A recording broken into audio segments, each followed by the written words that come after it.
back to Women Making Moves, where we celebrate the moves that women are making. My name is Amy Pons. I'm founder of Unlock the Magic, coaching, marketing, and energy healing. I'm joined today with Andrea Morehead-Allen. 7-time Emmy Award-winning journalist Andrea Morehead-Allen is a television producer, brand ambassador for HSN Home Shopping Network, and expert interviewer with Lifebook Memoirs. She spent 21 years as the main weekday evening anchor of the 5 p.m., 5:30 p.m., 6 p.m., and 11 p.m. broadcasts at NBC WTHR in Indianapolis, Indiana. She won an Edward R. Murrow Award for her documentary about the AIDS epidemic and the collaboration between Indiana University and the hospital in Eldoret, Kenya. She founded the production company Clover Lane Media in 2007, which was Emmy nominated for its 3-part PBS documentary, Indiana Trailblazers, that aired on WFYI. She served as the executive producer, researcher, and writer. Is credited with having one of the last interviews with late Congressman John Lewis about the assassination of Dr. Martin Luther King Jr. Lewis was at a political rally with Bobby Kennedy in Indianapolis when they got word about the murder. Lewis's speech that night is long remembered for keeping the city from widespread rioting that was occurring across the nation. She created and executive produced with Ancestry.com the documentary It's a Family Reunion, What's Your Story? This PBS special highlighted the history, traditions, and inspiring stories of families during their annual reunion, and a genealogical reveal that introduced them to new members that extend the family tree. She's now the co-owner of the curated beach accessory brands Black Girls Beach and Brown Girls Beach, which unapologetically curates beachwear and accessories specifically for women of color who love the beach and celebrate self-care and emotional and physical wellness. She was diagnosed with the deadliest form of breast cancer for Black women, triple negative, in April 2010 and remains in remission. Andrea, welcome. It's so good to be with you, Amy. So good to be with you. Thank you for having me. Thanks for being here. We've been in each other's orbits for a while now. And, almost a year, right? About a year.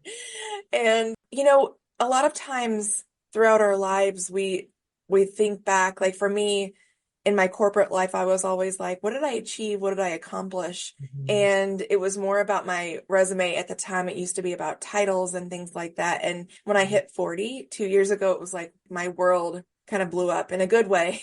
Mm-hmm. But that it was like, oh, I got it. I'm here to be on the forefront of helping humanity to upgrade and return to themselves and to help the collective overall. I was like, oh, I got it. So reading over all of your accomplishments is like, you've been doing this your whole life, though. It feels like you always got it, meaning like you always knew what you were here to do. Is that true?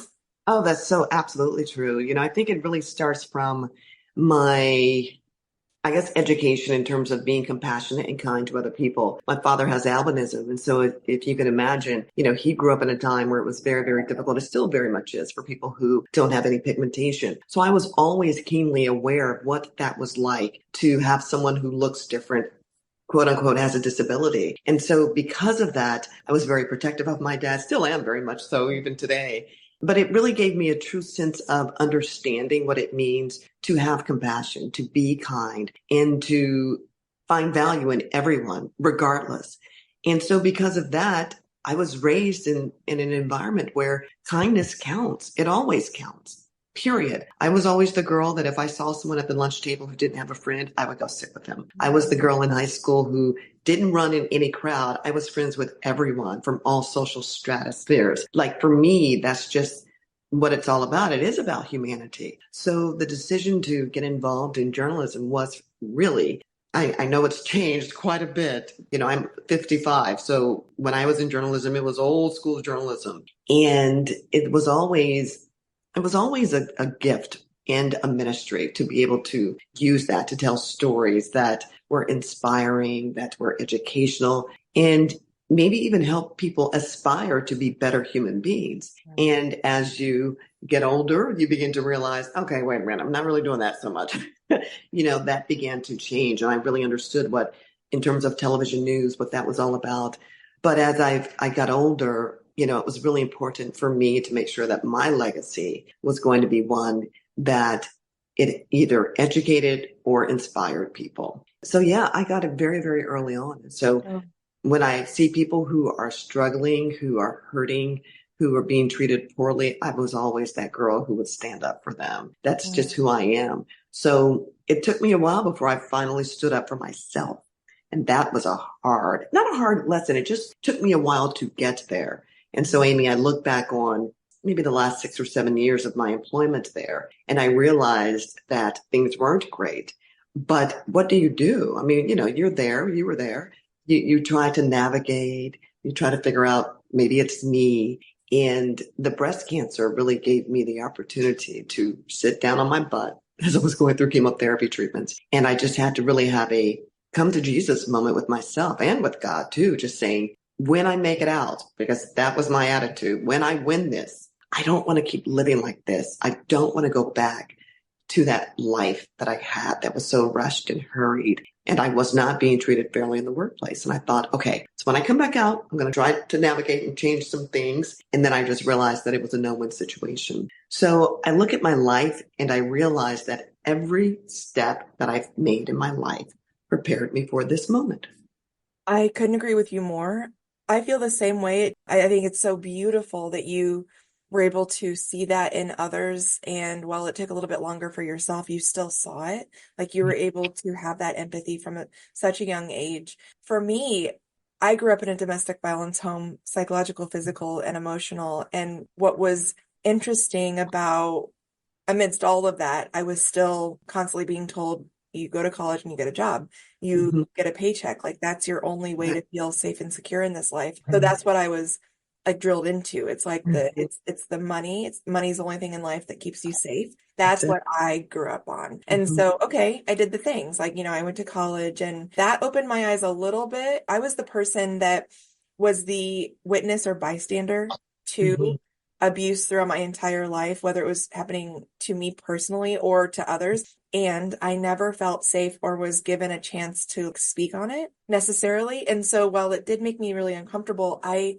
also knew that if I said something, it would get worse. So I was like, okay, so I was trained to kind of just be quiet. And so when I entered the workforce in corporate America, especially, you can imagine how that was such a good fit for me because not only did volatility, psychological abuse, hierarchy, power, control over someone else, not only did that feel safe and familiar, I kind of fit right in because it was like I happen to be good at it because also I'm a fiery Aries, so I'm going to dominate whatever I do. And when I reached around 35 years old, ooh, my soul started stirring. That's the word, soul. I mean, I say that all the time, and I think people they don't get it unless maybe you've gone through a challenge like this. But that's exactly what it is. I told my husband, I'll never forget it. I was in the room and I literally said, babe, my soul is dying. I said, there's no other way I can explain it. I said, but if I don't do something, I'm not going to be here. Like I intrinsically, physically, and mentally felt my soul was dying. I said the same thing to my husband. I'm like, I won't be here. I won't be here. So like it started stirring and I didn't know what to necessarily do with that because again, I had been hardwired my whole life to be beholden to the paycheck and the title and the things like that. So what I did start feeling into was like my warrior started rising. Yeah. Which came in. I'm so grateful for her because I've always just been hiding. And so she was coming forth and she was the one that would be like, I'm going to take this tampon and carry it around with me to every meeting because I'm not going to hide it up my sleeve anymore. This is my natural biological function. That's what I mean by my warrior energy. I started to really like kind of buck the system. And then when I became the women's employee resource group leader in my corporate job, I started coaching hundreds of women and I was like, oh, hey, I was like, hey, I see you. Okay. Yeah. So I give so much space, grace, and compassion to the first 40 years of Amy or first 5 years of Amy that didn't ever feel safe for standing up for what I clearly felt inside was wrong and that wasn't fair. And I didn't know quite how to go about it. So anyway, I share all of that because the good news is that like I did awaken, my soul did awaken. And then fortunately, privilegedly, and I call on some of the posts, many posts you've had in the past where like I privilegedly said, today's my last day. When I had that one last straw moment. And I'm not grateful for the psychological abuse I endured in the workplace. I'm grateful for the experience. It's almost like my spirit guides, like my team got together in a huddle and was like, all right, it's going to have to be something pretty Yeah. to get her out of here. Uh-huh. And Hmm. this is lifelong work, of course. Now I'm within my business and my coaching, helping individuals pull that thread Hmm. that I felt and didn't know how to unearth it or excavate it. I had no idea. Yeah, yeah, same here. It's one of those things where, as you mentioned earlier, our soul was dying, Yeah. and yet I didn't know what to do with that. I'm like, but wait a minute, this is the job that I love. I'm in my hometown. I'm the girl from high school that comes back to her hometown, is in the business for, it's going to retire here. Like I had all of these plans in my head. Yeah.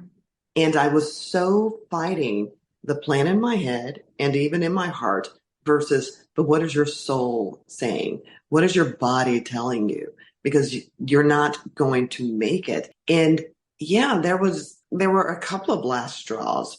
I kept saying, well, next time, if this happens, if this unconscionable behavior takes place again, I'm out of here. And it took me about a year and a half before I finally said, I gotta go. And it was only after about a year and a half of seeing a therapist after that night when I told my husband, my soul is dying. I got to do something. And I said, if I don't speak to someone, not mom and dad, not you, not my sister, not my in-laws, like not family, because you guys have been here. You've been my rock. You've been supportive. But I needed something else. I needed someone who was objective, who was not close to me to tell me everything's going to be fine. Just keep working through it. And it's no shade to them. That's what people tell you to do, right? You're like, okay, it can't be that bad. Are you sure you're not mistaken? All of those. And you're like, well, maybe it is me.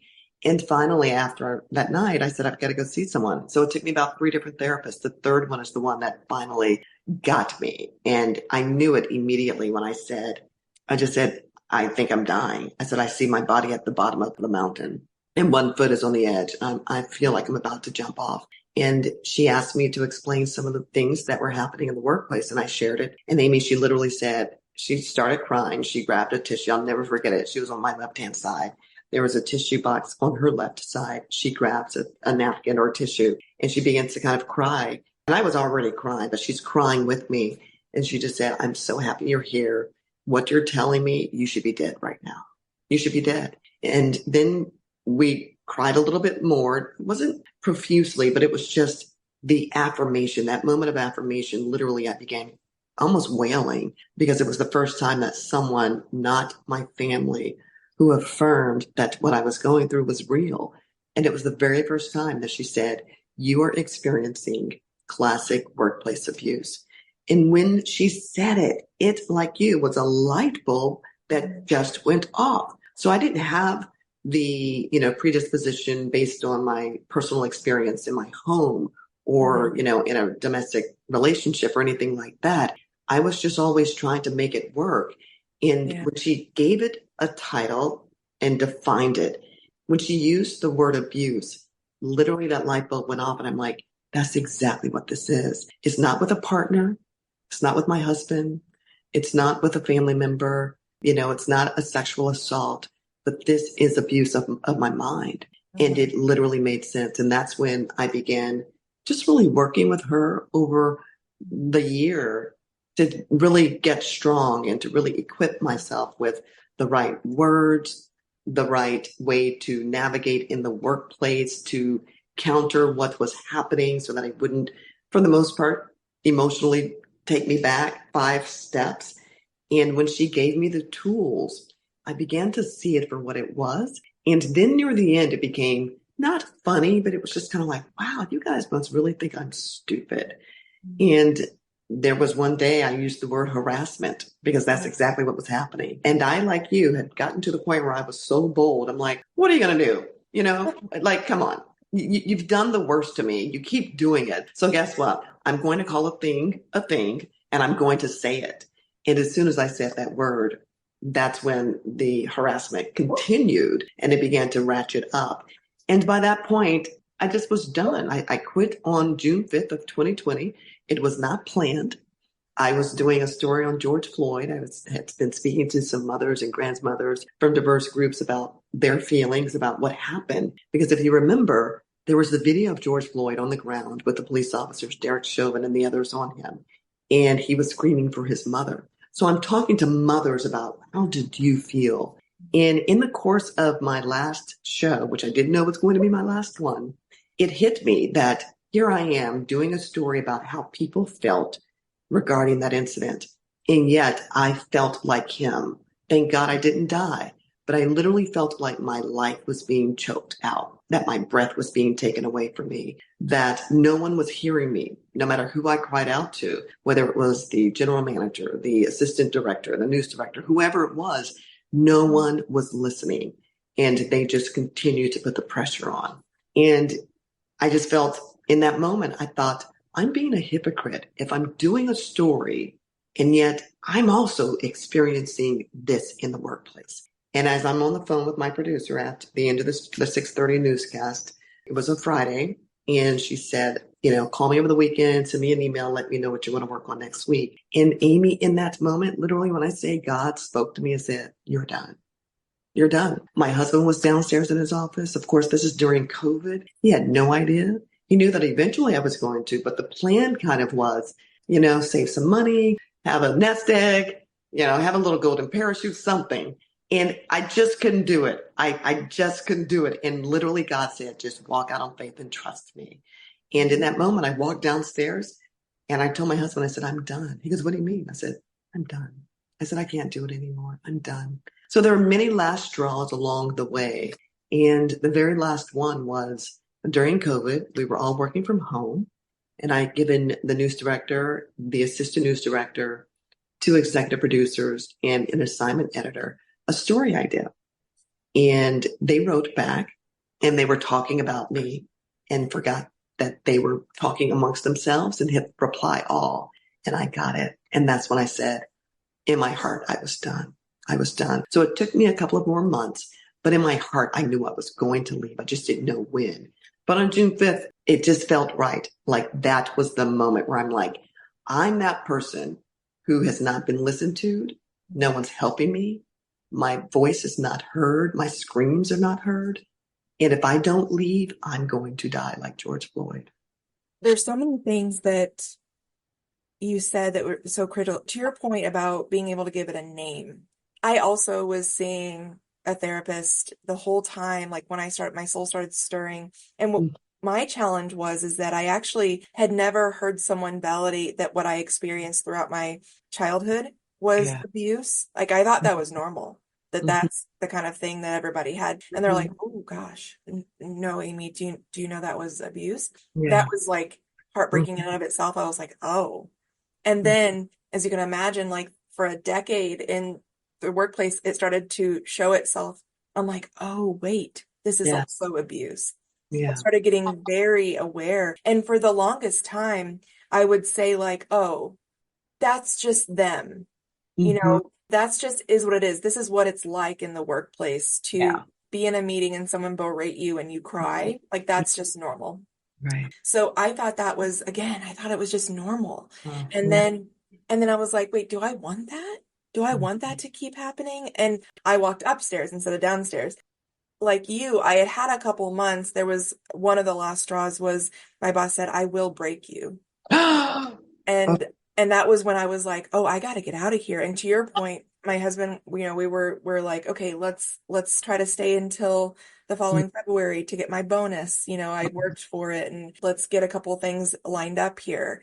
And then I basically over the next few months, I started going around to different leaders trying to get support and help and saying, I don't feel safe. I don't feel safe with my boss. I don't feel safe in my surroundings. And I felt like a hot potato, Andrea. Yeah, going from person to person, going, please, somebody help me. Yeah. Nobody wanted to touch it. Yeah. Because the moment I said the word abuse or I don't feel safe, they're like, whoa. Yeah. Same here. When I said harassment, they're like, whoa. Right? They're like, whoa, hot potato. And so I came back from a leave, like a just PTO, not like an FMLA or something. And I got an award, like a Stock Excellence Award. And it was what I now understand was hush money. Like, Amy, stop saying these things and we'll pay you this money. And so I was like, that's weird. And then I ended up saying to my boss, I was like, I don't feel safe with you. And their response was, I'm going to put you on a PIP or an action plan. I was like, Which is What? the kiss of death. And because I don't feel safe with you, you're gonna put me on You're a gonna put me on a pit? Right. And so I went upstairs and I said to my husband, I was like, I'm out. I'm done. I'm Yeah. done. And Yeah. he was like, okay, okay, we're gonna Mhm. figure this out. And I want to go to a post that you made that really spoke to me, because I feel so kindred with you on the fact Mhm. that we were not going to be here had we kept going. And I think what's hard about that, Andrea, is because like I get it. Mhm. Hundreds of people come to me in DMs and Mhm. saying I couldn't possibly, like, I literally have no other options. It's Yeah. either stay and endure or leave and like I'm gonna lose my home. And I get it, and those are real. I I mean, we've and lost a lot. And there are days, even now, when I go, being triggered or, a bill is due, whatever it is. And I think to myself, and I've said, I'm like, we would not be here had it not been for me walking away. And my husband goes, babe, you didn't have a choice. And so he really, and my family, they affirm because there is that, it's very complex. It's like, well, I need money to live. yeah, And if I don't work, then we won't live. And that's the silence that comes into play, why so right. many people are fearful because you are being paid and they know that if you don't get a paycheck, you're going to be out. And so guess what? I have you where we want you because you need me. You need me. And but for me, you would be out. You would be homeless or whatever it is. And nobody says it, but it's literally the paycheck is in exchange for your silence, for you to just go along to get along. Yeah. Imagine being in the space where you hurt so much inside because of the experience you're having in the workplace, that feeling so beholden to that money. Imagine your energy going to a job interview, and the job market is wild right now, but like Mhm. showing up with the energy of desperation because Yeah. you want so badly to feel safe again. And that's where I was. By the end, I didn't have the energy or the capacity to fight back. I just wanted to feel safe again. I just wanted Mhm. out. So for me, within the work within Workplace Abuse and Workplace Psychological Safety Act, my biggest advice is like the moment you realize that there's an abusive situation unfolding, start making the plan, and like a short, very short term plan, because like the more you experience that abuse, the more that your soul is going to Yeah. shut down. And that's what's going to be hard to do, to like show up or try to get out in any other way. That's, to your point, the very multi-layered complexities of Mhm. getting out of a workplace abuse situation. So thank you for sharing more about Oh. your experience, your story. Mhm. Something that I didn't read from your bio that's exciting that's coming up, and I think it's a nod to your dad, now that I know, or now that you shared a little bit more about your dad. What moves are you excited to be making right now? I've been out of work for, like I said, that was June 20th. So here we are in 2024, almost 5 years. And it doesn't feel like it's been that long, but yet it does because it's been challenging along the way. So I've been keeping busy, just doing some freelance work, producing, working with some media companies in Atlanta, Georgia, working on a couple of TV shows that we've been able to produce for Peachtree TV out of Atlanta. We got a third season. So, I mean, that's been a lot of fun. But, those kinds of opportunities are few and far between. It doesn't pay your bills 24/7. They're literally freelance opportunities. I've done some work for HSN, doing some ambassador work for them. And so I'm doing those things that are bringing me joy. And so at this point in my life, I've just told my husband that, I'm 55. I was getting close to retirement, technically. 62 was going to be my cutoff day or age. And I just told him, I said, I'm willing to just, if it means we pare down, we pare down. The desire for, we're working to achieve, we're working to get the title, we're working to get the car, we're working to get the boat, we're working to get whatever we want. And when you realize that, I mean, it brings you momentary happiness. And then after it gets old, like everything else, it becomes, you don't take care of the cars like you used to. You say, as soon as you get your brand new car, no one's going to eat in my car. No eating in my car. And after a while, you're like getting crumbs out of the car. It's just the way it is. So the newness begins to wear off. And yet I'm now at a point where I just want peace and freedom. The things don't drive me. Not that they did before, but I was able to just give it all up just to have peace and freedom. And I said, if I never ever work again, which I will not in the business because I've been blackballed, clearly have been blackballed, cannot even get a job in market. I was in market 25, 24, 25. I cannot even get a job in the market that I'm in now, which is like low 200s. So my name is mud, if you will, but I'm okay with that. I'm okay with that because I know that telling my story has helped so many people, not just in this business, but people who I used to work with, former employees there, people who I don't even know who say, wow, if this happened to you, then I know that what I'm going through, I'm not living in isolation, which is what I thought. I thought this is only happening to me. What did I do? What did I do?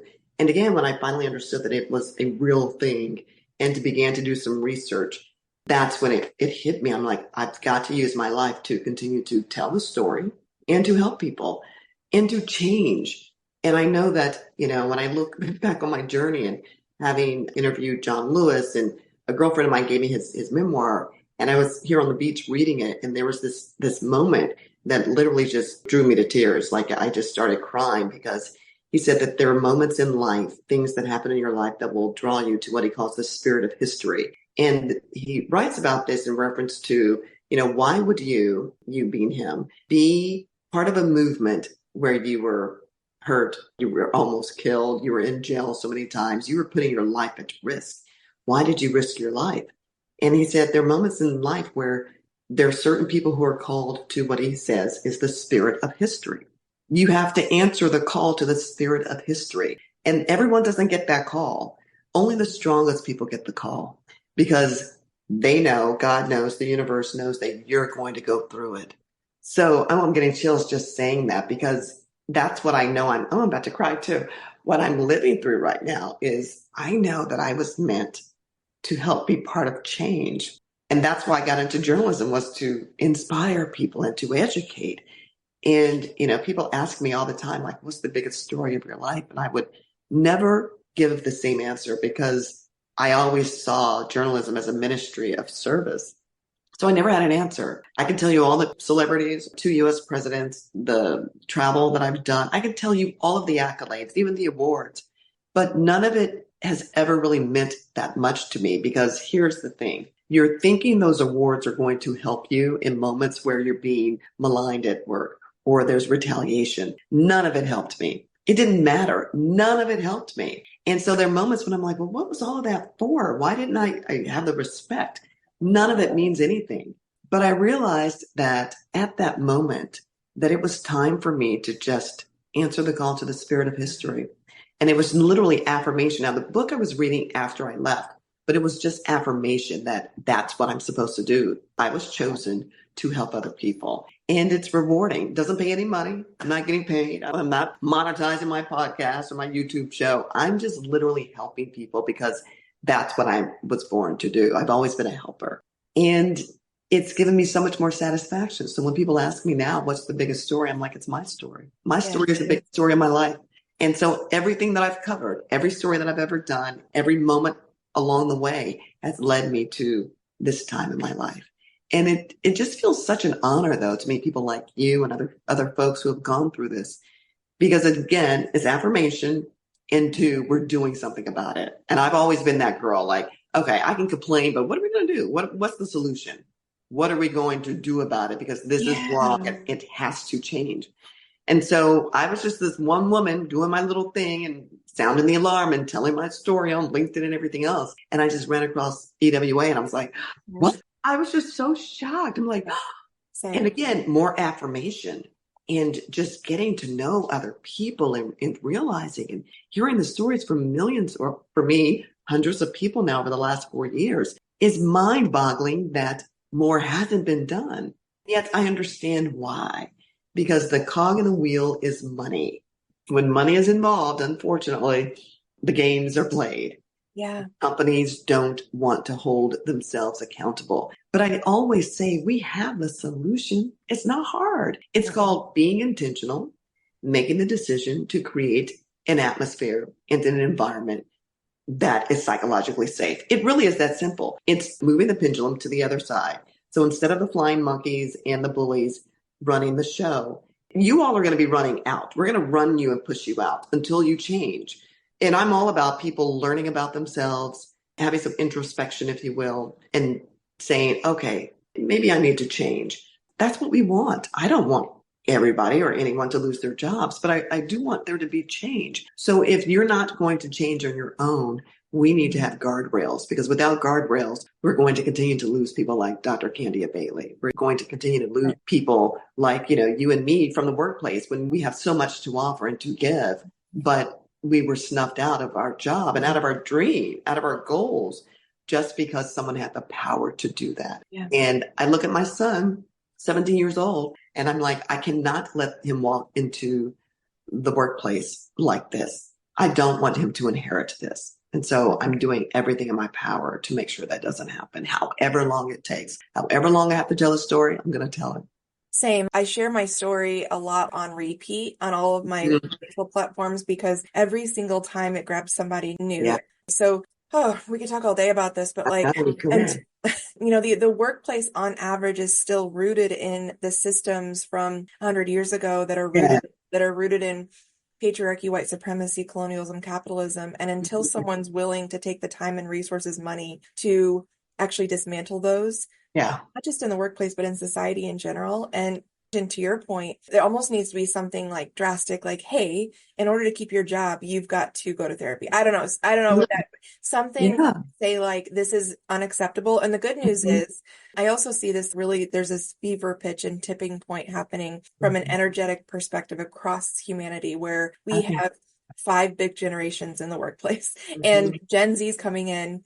You can see beautiful evolution happening throughout. If you just look at like the way Gen Z is presenting, they're like, no, from day one. I'm an elder millennial. So I quote unquote played the game to be able to get the paycheck and the things until my soul was like, what you were saying, I resonate with a lot. It was like, oh, I'm here. I'm specifically here at this time and space to be able to guide humanity into, to be the youest you is the whole goal here, to be the youest you can be. Gen Z's coming in and saying, I'm me.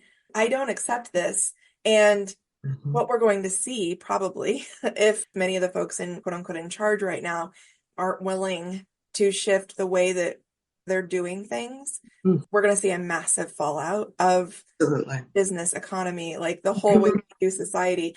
And so what makes me feel guided and amazing is also me and working with humans like you, that like we're out here always going to be telling our story, always being able to, like, I think of us as like a lighthouse, like shining amongst the storm. We can show you how to return to yourself. Your soul is here and here for, and I've shifted so dramatically as well, meaning I used to care so much about the money and things. These days, my success criteria looks very different. We underestimate the power of feeling okay. Of feeling safe. We underestimate that success criteria.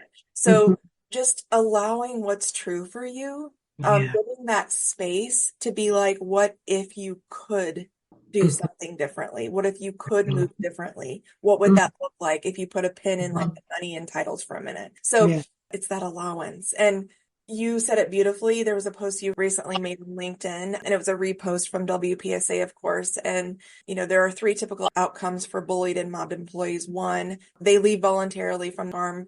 They incurred from silent killer stress, waiting for organizational resolve. Number 2, they are fired by the employer because they can no longer perform their duties due to that harm. Number 3, they die. And you wrote, I was close to number 3. No job is worth losing your life.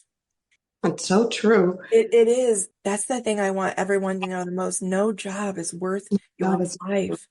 I took an attempt on my life, and I'm so fortunate and glad to be here still. It's not worth it. That's why, we're coming up on a year of Dr. Daly's death. And I thought, when I looked at her picture, Amy, like I saw myself in her. I could see the pain behind the smile. And people even questioned what I was saying. They were questioning whether or not I was telling the truth, because they were like, well, you're on TV every day and you're smiling and you're laughing. I'm like, but that was my job. I would have loved to have done it authentically. And there were authentic moments. I wasn't being fake. I was just maintaining and pushing through, just trying to push through. And so, people didn't know the seediness that was going on until I started telling my story. But I look at her picture and I'm like, that was me. It could have been me. I was that close. Never had suicide ideation ever in my entire life.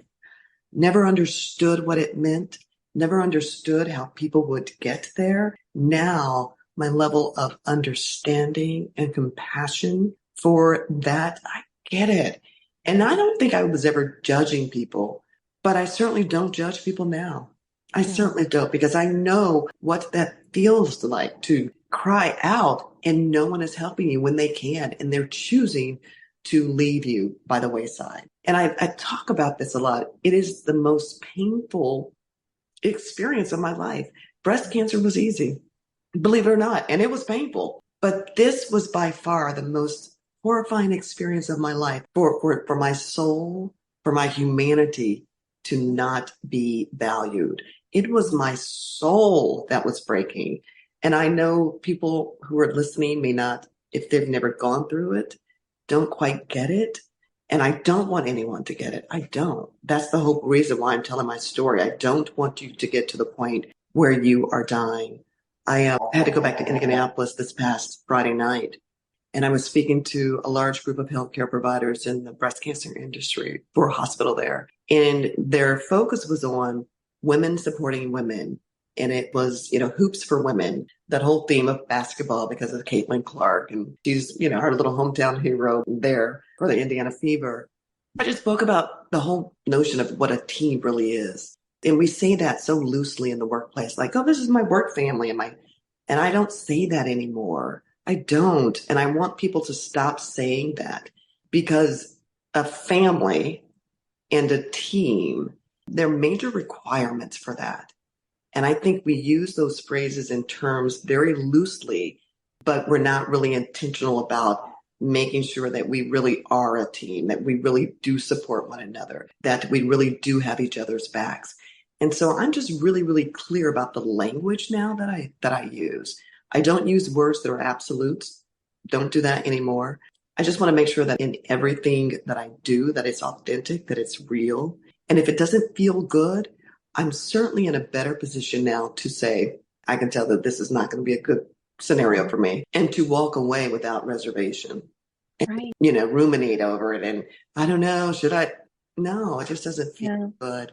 And that has been one of the best gifts that I could have ever given myself, is the gift to choose. I was in a workplace, and you cannot choose the people who you work with. There's so many different variables.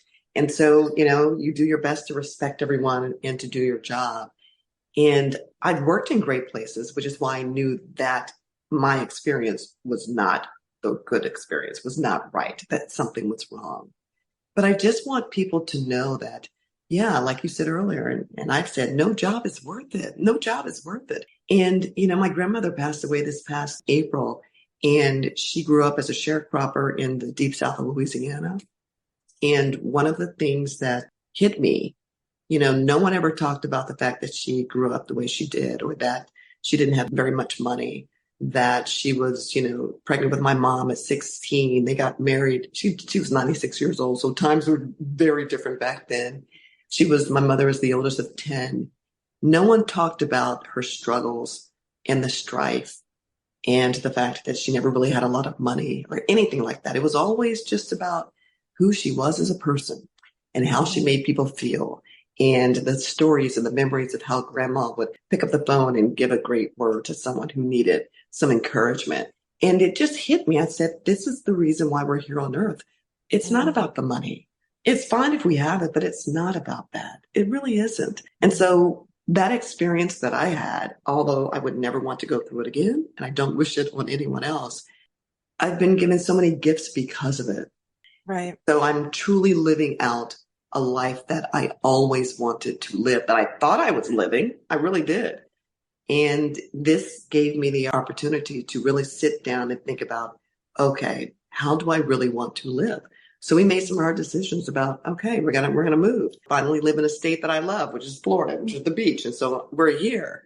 We're gonna pare down, and we realized we don't need the big house. Like all of the things that you think you need, and there's nothing wrong with it if you have it. You just realize that at the end of the day, you can't take any of it with you. You just can't. So how do I want to live that's going to really make me feel good on a daily basis? I wake up going, what's going to happen today? What's the adventure for today? That's the beauty of what's happened. That's the good that's come out of the ugly. Oh, Andrea. So as we start to wind down, when we say the word abuse, I Mhm, think the mainstream, if you don't have experience with the different forms of abuse, there's so many.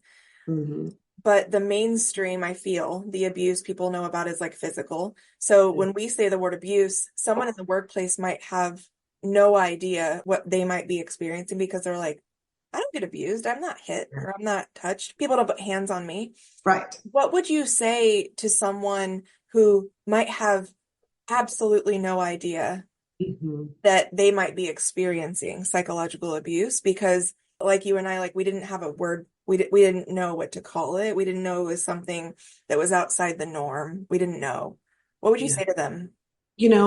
After being away from the workplace for 4 years, and I look back now on how I define workplace abuse, I know that there's, kind of the definition out there. But for me and what I share with other people is, it all starts with the mind. I mean, when you think about sexual assault or domestic violence, but for the psychological abuse, which is the foundation of sexual assault and domestic violence, it is grooming. It is grooming our minds, altering our minds.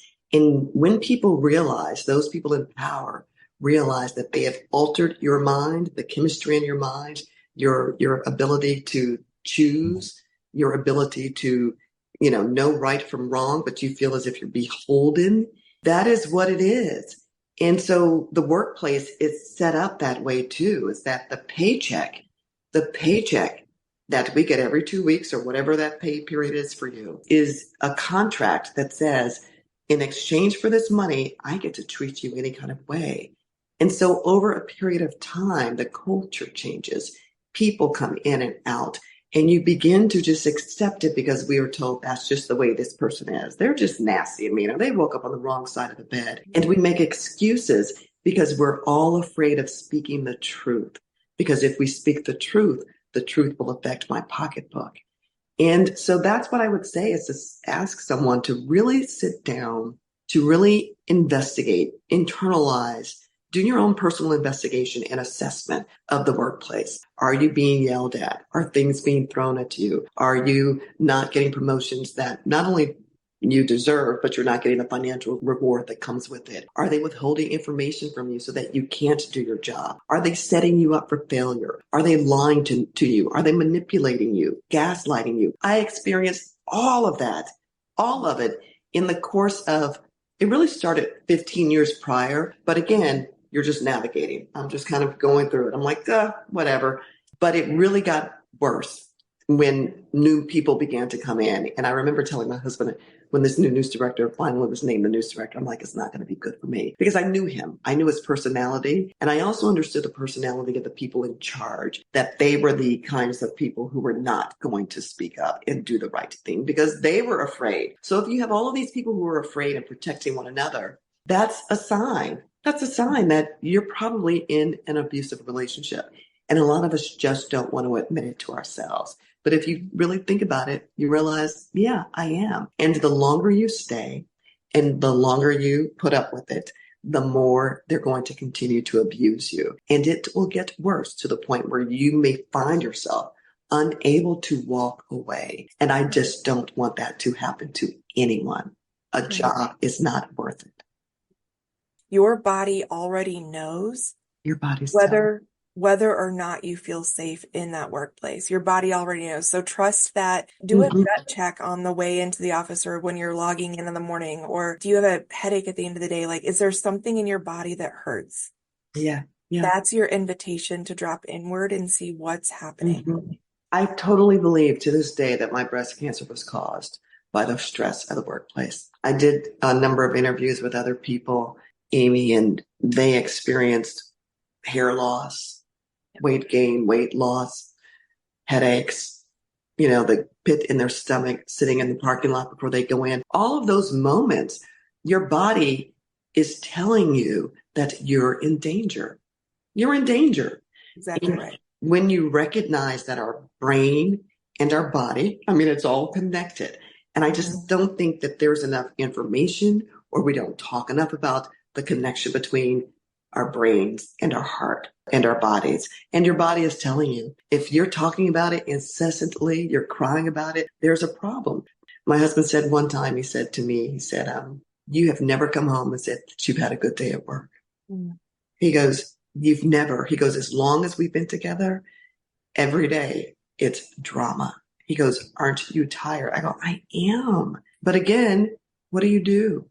Mm-hmm. And only when I just got to the point, like I said, the cancer gave me time to sit in there getting chemotherapy treatments and radiation and being at home to just think about, okay, when I make it out, how do I want to live? And it was not that anymore. I was very clear that if I stayed, I would have probably not be in remission today. And I say that, and people are like, oh, there's no connection. Yes, it is. Yes, it is. Energy is everything. Everything is energy. Absolutely. Andrea, where do we find you? I'm all over LinkedIn. I'm always posting, but just, Andrea Morehead-Allen on LinkedIn. My TV show, I call it a show, but it's really just an interview show on YouTube. It's called My Silence Is Not for Sale. And, I want people to realize that you have a voice, and it's so important for all of us to speak our truth. Even if people don't like it, it's not for them to like. This is your experience, and our truth will set you free. And I'm telling you, the more that I talk about this and share my story, I could care less if people believe it, because I know the truth and they know the truth. They know the truth. But at the end of the day, it has given me such freedom to really live the life that I've always wanted, because now I can talk about what happened without crying, knowing that talking about it is helping other people. So yeah, they're on Facebook as well, just my name, and on Twitter, I'm Andrea Morehead-Allen, and on Instagram, I'm Andrea WTHR. Unfortunately, Instagram will not let me change my name, so I still have the last four letters of the acronym for the TV station. So I tell people now that the WTHR stands for wisdom, truth, happiness, and respect. Yes. Yeah. So there you go. So if someone says, well, why? And they do, they're like, well, why are you still using their name? I'll go, well, it doesn't stand for that anymore. So no, it doesn't. Any closing remarks as we wrap up? I just thank you. Thank you for your platform. Thank you for what you're doing. It's important. Your voice is needed. And I just love the fact that, in spite of what we've been through, I have gained such a great new, and I said this earlier, not to use the word family, but I do. And I do say that in relationship to all of us, because we're all connected by this horrible behavior in the workplace. And yet we're connected too, because we're all doing something about it. So I just appreciate what you're doing in this space and how you're helping people to be in touch with themselves, and also be in touch with their energy within, and to harness the goodness in life, because there's so much good. There's so much good, and we all deserve to thrive in life, because that's our birthright. It's our birthright. Thriving is our birthright. And that's what I tell people all the time. You were born to thrive, not to suffer. Challenges come and go, storms come and go, but like the palm tree, you were not meant to break. You're supposed to still stand, and we need you standing. Thank you, Andrea. You're so welcome. My honor. My honor.